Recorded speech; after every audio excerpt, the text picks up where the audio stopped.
ल हेर्नुहोस् ल यो चाहिँ सबै 24 क्यारेटमा बनेको चेनहरू छ।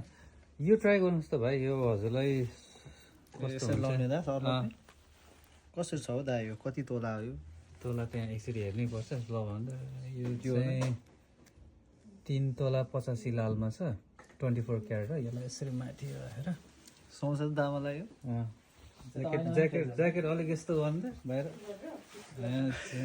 दामी देखिहाल्यो। त्यो ट्यागलाई अलिक पछाडि राख्नु त है, ट्याग पछाडि राखेर खै अब अलिकति यता हेर्नु त सक्छ त कसैले अब दामी देखेको छ। स्वागत छ एकदम। म एउटा फोटो खिचिहाल्छु ल है। अरू अरू अरू पनि ट्राई गरेर हेर्नुहुन्छ? यो पनि राम्रो देख्छ होला हौ हजुरलाई। ल भाइ यो ट्राई गर्नुहोस् त यो पनि। यो दा केटा मान्छे लाउने केटी मान्छे लाउने खासमा यो यो युनिसेक्स हो, केटाकेटी दुईजना लाउँछ। यिनीहरू चाहिँ हङकङ मेड हो। अनि बल चेन पनि भन्छ यिनीहरू।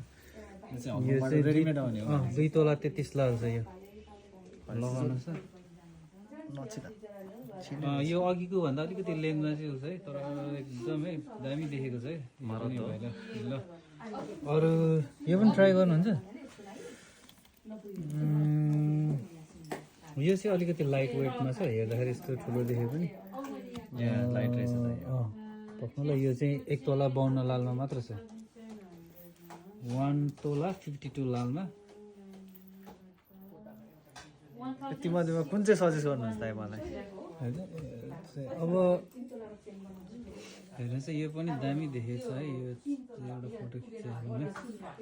अब यसमा चाहिँ हजुरलाई कुन चाहिँ ओके, कुन चाहिँ सजेस्ट, अनि त्यस पछाडि बजेट, यो बाँकी चाहिँ सबै अब हामी चाहिँ क्यालकुलेसन गरौँ है त।